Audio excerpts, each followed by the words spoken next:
গতকাল ইংরেজি 31 জানুয়ারি আমরা বিকেলের দিকে একটা খবর পাই যে জয়রামবাটি যে মন্দির আছে, সারদামার মন্দির আছে, তার আশেপাশে যে লজ আছে সেই লজে কিছু অবৈধ কাজকর্ম চলছে।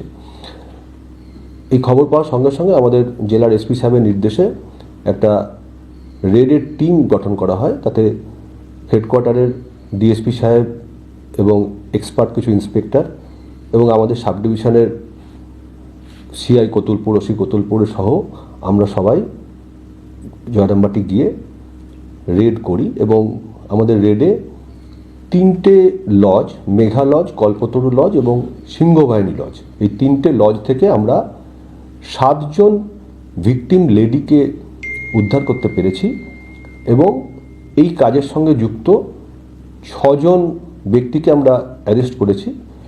নির্দিষ্ট ধারায় তাদের বিরুদ্ধে এফআইআর করা হয়েছে। এই 6 জনের মধ্যে 4 জন ওই হোটেলের মালিক এবং ম্যানেজার আছেন এবং একজন হোটেলের একজন আর অন্য কর্মচারী এবং শেষ ব্যক্তি হচ্ছেন একজন কাস্টমার। তো আর এই যে 7 জন মেয়ে আছে তাদেরকে আমরা আজকে মেডিকেল করিয়ে কোর্টে প্রোডাকশন করছি তাদের গোপন জবানবন্দি নেওয়ার জন্য এবং অ্যারেস্টেড আসামিদেরকে আমরা 14 দিনের পিসি নিয়ে বাকি ইনভেস্টিগেশন প্রসিড করব। জয়রামবাটি একটি পবিত্র জায়গা, সেখানে এই ধরনের অবৈধ কাজ কিভাবে দেখছেন এটা আপনারা? আমরা বাঁকুড়া পুলিশের তরফ থেকে আপনাদের মাধ্যমে, আপনাদের চ্যানেলের মাধ্যমে আমরা জনসাধারণকে জানাতে চাই যে এই ধরনের অবৈধ কাজের খবর পেলে আপনারা আমাদেরকে জানান।